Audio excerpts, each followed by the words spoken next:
Hi YouTube, it's Savine.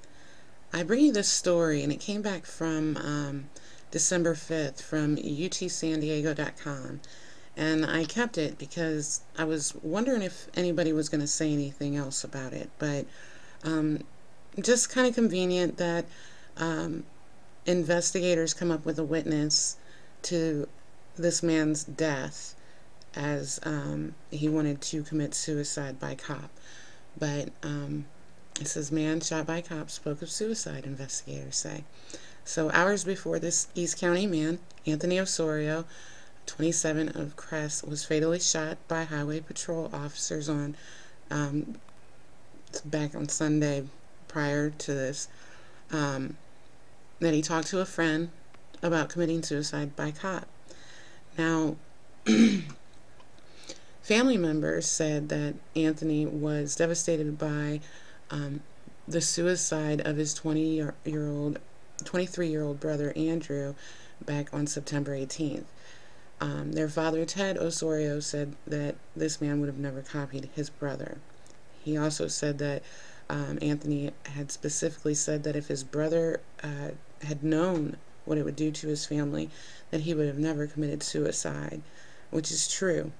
So when you lose somebody, by suicide and see the family suffering, there's no way that you would want to leave your family behind and commit suicide, you know, and cause them more pain.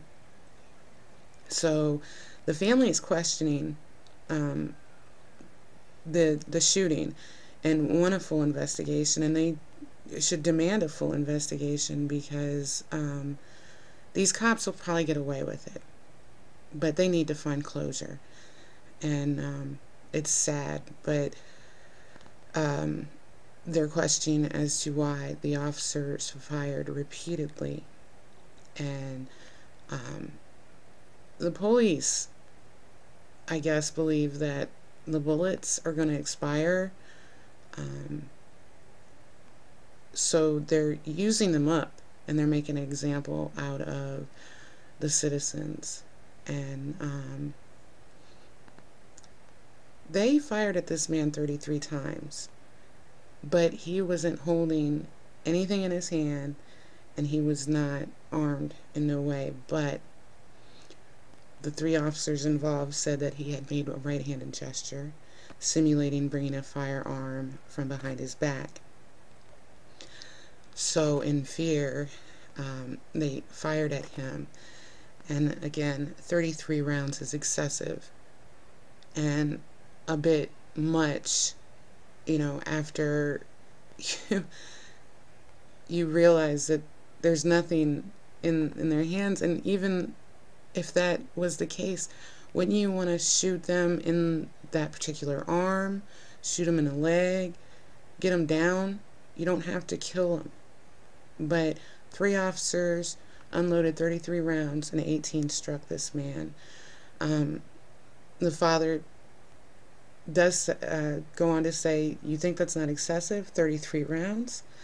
When my son had nothing in his hands, I'm dumbfounded. They murdered my son, and it is murder, and that's why I'm bringing it to you. But these officers will probably get away with it. The article goes on to say how these officers were seasoned vets, or whatever, and like I said, they'll probably get away with it. But I'm watching, and my heart goes out to the family. I hope that they do find closure, and that they can get through the rest of this year without anything else. And I hope that they do get a full investigation and find out the truth, which is hard to come by when you're involving the authorities. So again, my thoughts and my prayers go out to the family, and I'm bringing you this article for them, and for the fact that we can't allow the police to continue to use these bullets and then request more money for more weapons and drones and crazy shit. So we are in a police state, but there are people out there that want to change humanity, and I'm being the change, and I'm the bean, and I want to thank you for listening. I'm very sensitive when it comes to things like this. I lost an uncle to suicide, so I don't believe this man committed suicide. I believe this man was murdered, but if you think so, leave me a comment. Um, leave me a thumbs up for bringing you this information, and I want to thank you for listening. Bye.